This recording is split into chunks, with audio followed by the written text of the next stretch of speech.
Is your English teacher, and today we will do the exercises on the basis of prepositions, rules and regulations what we learned.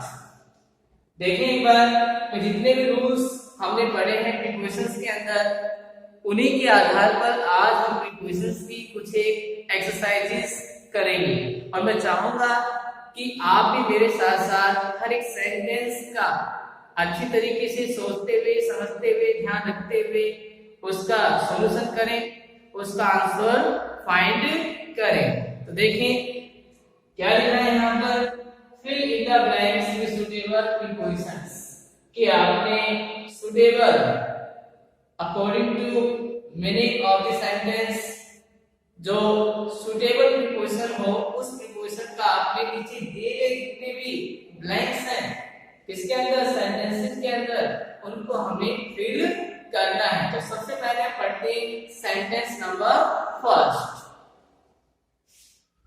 देखिए at starting this is blank, start में क्या दे रखा है, blank दे रखा है, तो preposition हमें कहां फिल करनी है, इस ब्लैंक के अंदर स्टार्ट में ही करनी है। अब ध्यान से हमें क्या करना है, इस सेंटेंस को काफी ध्यान से पढ़ना है ताकि हमें पता लग सके कि इस सेंटेंस का मतलब क्या है और किस प्रीपोजिशन को हम यहाँ पर फिल कर सकते हैं। देखिए our visit to Japan we saw a lot of interesting places, कि जापान के अंदर जब वो विजिट कर रहे थे तो उस दौरान उन्होंने बहुत सी अच्छी अच्छी चीजें देखी।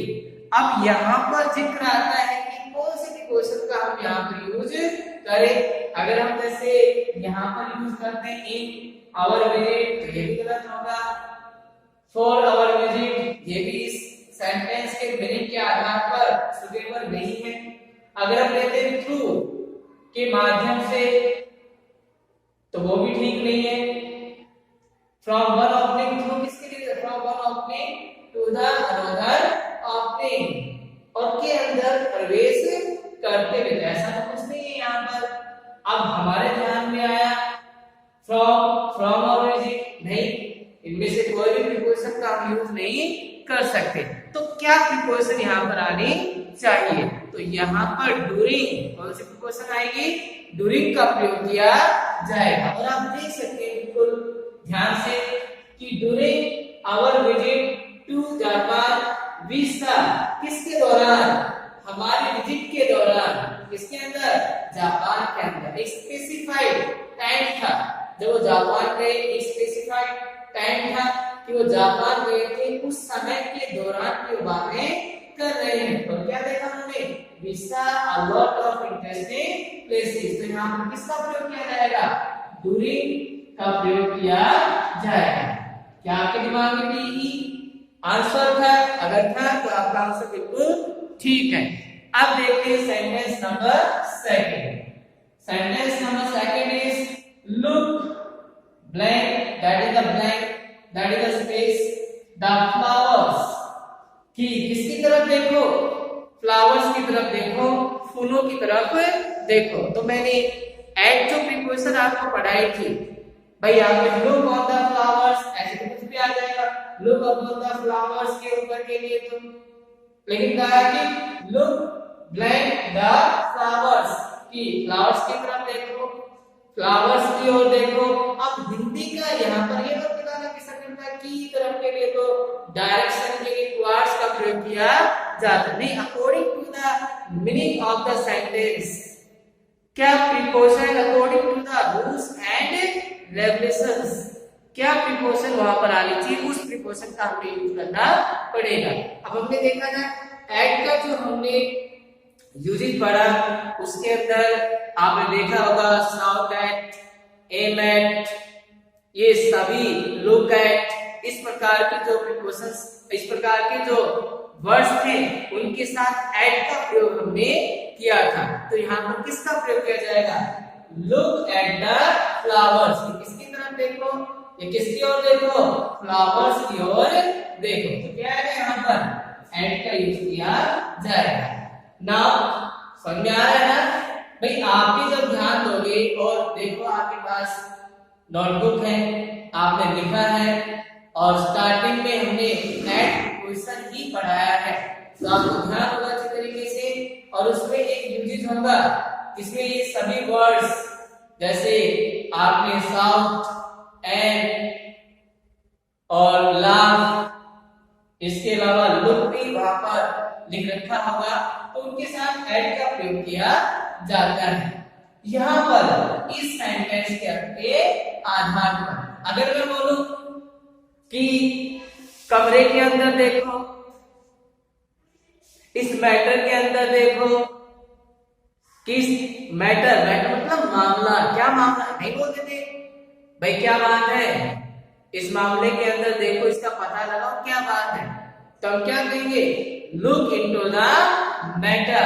तब ये नहीं आएगा लुक एट द मैटर, तब आएगा लुक इनटू द मैटर। लेकिन अभी ऐसी कोई बात नहीं है, सीधा बोला गया है कि क्या, फ्लावर्स की तरफ देखो, एक इशारा, एक संकेत, एक टारगेट किया गया है यहाँ पर। समझ आ रहा है नहीं आ रहा? तो यहाँ पर किसका प्रयोग किया जाएगा, एट का प्रयोग किया जाएगा। और के अंदर देखो, मामले के अंदर देखो, तो क्या आएगा, या तो एरिया इंटो, और वहां पे इंटो का प्रयोग किया जाता है। अब चलते हैं यहाँ पर सेंटेंस नंबर 3 के पास। Have you got a piece blank paper, sorry sign of interrogation, have you got a piece blank paper. अब यहाँ पर जब हम ध्यान देंगे कि किस प्रीपोजिशन का प्रयोग करें, तो एक बार तो इसका जो एग्जांपल, इसका मीनिंग आप समझे इन हिंदी और इंग्लिश में आपको बता देता हूं। Have you got a piece blank paper, क्या आपने प्राप्त कर लिया, क्या पीस किसका, पेपर का। अब यहाँ पर जब हम करेंगे मीन, नहीं आएगा, में के अंदर ऐसे कोई बात नहीं, इंटो भी नहीं, फॉर भी नहीं, फ्रॉम भी नहीं, और डबल एफ ऑफ भी नहीं, टुवर्ड्स भी नहीं, बिल्कुल सिंपल सा इसका आंसर है। बताओ क्या आएगा, थोड़ा सोचो कि इसमें क्या आना चाहिए। बिल्कुल सिंपल सा ये सेंटेंस है, किस प्रीपोजिशन का इसे प्रयोग किया जाए। चलो दोबारा बताता हूं, क्या have you got a piece, क्या आपने प्राप्त किया, लेकिन क्या, पेपर, क्या पेपर, तो क्या आपने पेपर प्राप्त, पेपर का एक टुकड़ा प्राप्त किया, पेपर का एक टुकड़ा का, तो यहाँ पर क्या आएगा, ऑफ का प्रयोग किया जाएगा। क्या लगाएंगे यहाँ पर, ऑफ लगाएंगे, ऑफ है, टुकड़ा तो है लेकिन किसका है, पेपर का। कनेक्शन है नहीं है, कनेक्शन है नहीं है। और का के की हिंदी के अगर आप समझे तो ऑफ का प्रयोग किया जाता है, रिलेशन को दिखाने के लिए, पोजीशन को दिखाने के लिए बताया गया था मैंने आपको, ऑफ का प्रयोग किया जाता है। समझ में आया ना, काफी डिटेल मैंने अभी आपको बताया, समझ में आया होगा। और आपने जो भी लिख रखा है नोट बना रखे आपने फिर कॉपी के अंदर, देखो ऐसी सेंटेंसेस एक या दो एग्जांपल मैंने आपको दिया है। आगे चलते हैं सेंटेंस नंबर 4 के पास। The teacher is coming blank the classroom. अब यहाँ पर बात क्लासरूम, चारों दीवारें चारों तरफ घिरा हुआ है और टीचर उसके अंदर आ रहा है, के अंदर आ रहा है, कमिंग मतलब आना, और किसके अंदर, क्लासरूम के अंदर। कौन आ रहा है, टीचर, तो टीचर क्लासरूम के अंदर आ रहा है। अब के अंदर आ रहा है, के भीतर आ रहा है, तो यहाँ पर या तो इन आएगा या फिर क्या आएगा, इनटू आएगा, upon, upon, of, from, like that, ये तो आ ही नहीं सकती, तो क्या आएगा, या तो इन या इनटू। अब मैंने जब आपको इन और इनटू पढ़ाया, ध्यान दो क्या बताया था, इन और इनटू का जो डिफरेंस है वो मैंने आपको क्या बताया था, इनका तो यूज कब करते हैं, to show the position of a thing that is surrounding, that is surrounding, but it has no motion from outside to inside। बताया था, लिखवा रखा है ऐसा। और इनको जब मैंने पढ़ाया तो क्या किया था, to show the position of a thing that is surrounding with motion, और motion कहां से, from outside to inside। अब यहां पर देखिए the teacher is coming, teacher आ रहा है। टीचर के देखो ये टीचर चलता चलता चलता चलता यहाँ तक आ गया। अब ब्लैंक है, ब्लैंक में अपनी टीचर को घुसाना है और इसके माध्यम से कहा जाएगा क्लासरूम के अंदर जाएगा। अब टीचर यहाँ तक चलते आ गया, टीचर कह रहा है कि भाई मैं आ रहा हूँ, कोई प्रिकॉशन लगाओ मेरे साथ, इन लगाओ या इंटो लगाओ। डिपेंड करता है कि पोजीशन क्या है।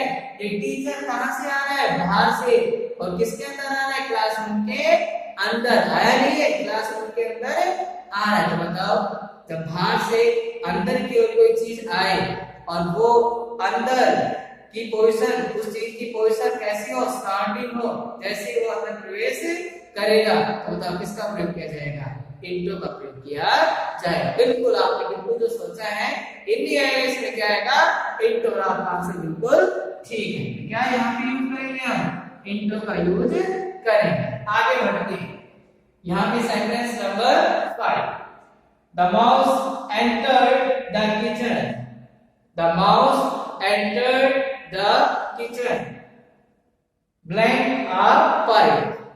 अब जो चूहा है वो प्रवेश कर गया, बहुत अच्छी बात है, प्रवेश कर गया किचन के अंदर।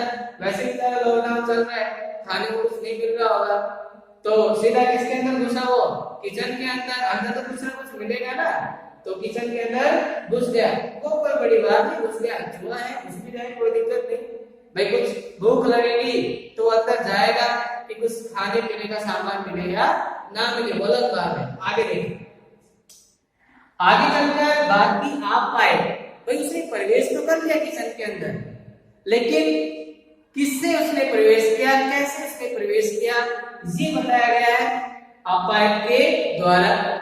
कि अपाइट जो पाइप था उसके द्वारा चूहा किसके अंदर प्रवेश कर गया, किचन के अंदर। अब मैं कहता हूं कि यहाँ पर कौन सी प्रिकॉशन हम लगाएं, क्या मैं ऑन लगाऊं, फ्रॉम लगाओ, फ्रॉम अ पाइप, नो।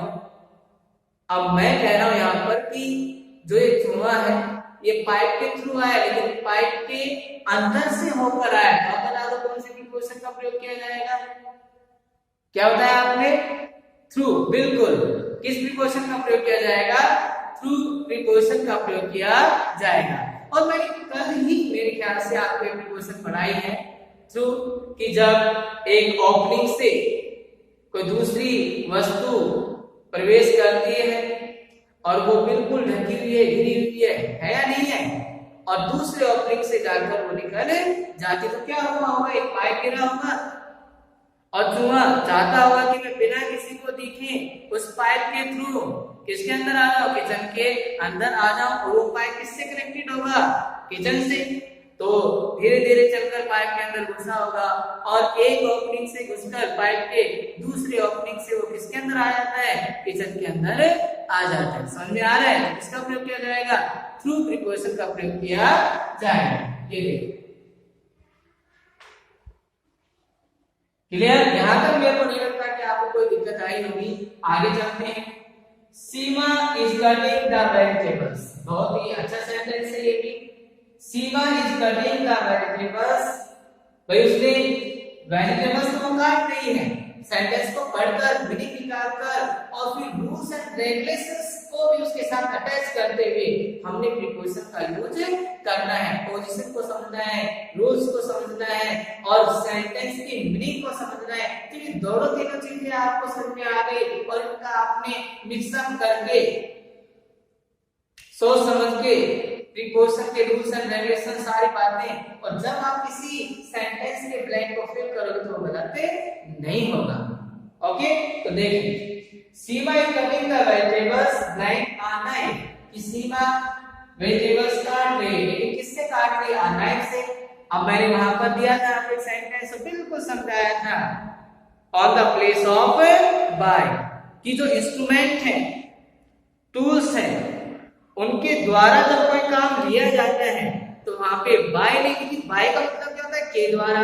गलती क्या करते हैं बच्चे, बाय लगा देते हैं, तो क्या क्या निकलता है, के द्वारा। लेकिन वहां पर रूल्स आप अटैच करो ना, मीनिंग मत देखो, आप यहाँ मीनिंग के साथ साथ क्या करो, रूल्स को अटैच करो। रूल्स क्या आ रहा है, विद इंस्ट्रूमेंट, विद टूल्स हमने किस प्रीपोजिशन का प्रयोग करना चाहिए?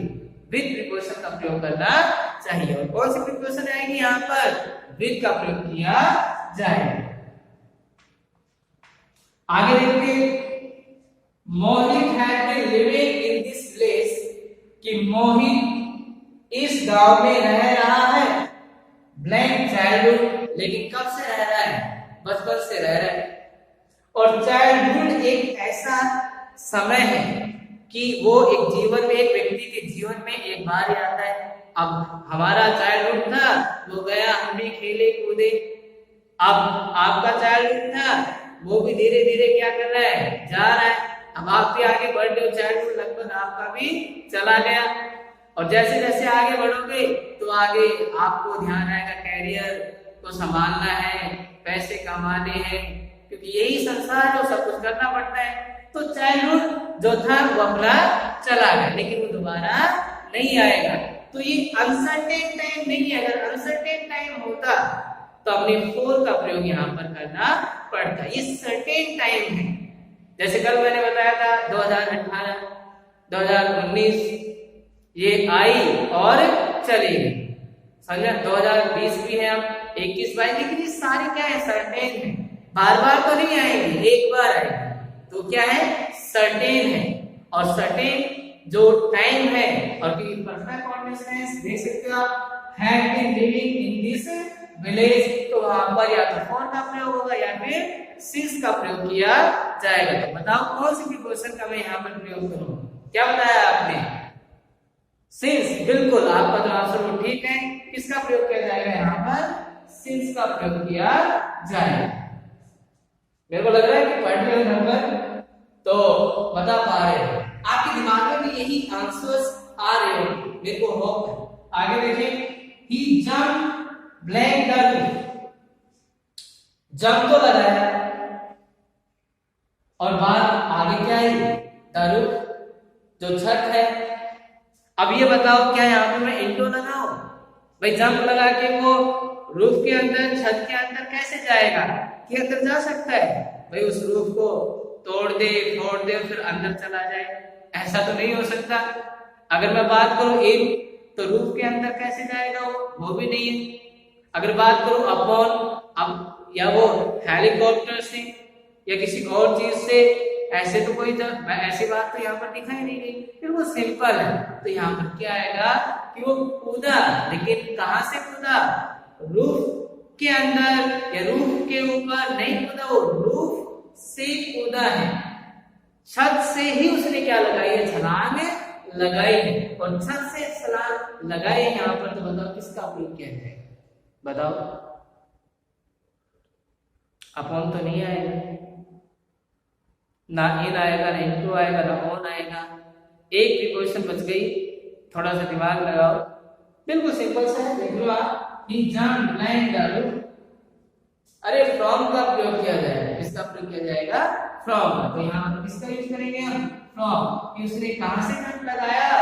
रूफ से, छत से जंप लगाया। मुझे लगता है कि अभी जो प्रीपोजिशन का पहला हमने एक्सरसाइज यहाँ पर की है, 8 सेंटेंसेस हमने की है, ये आपको बिल्कुल समझ में आया होगा।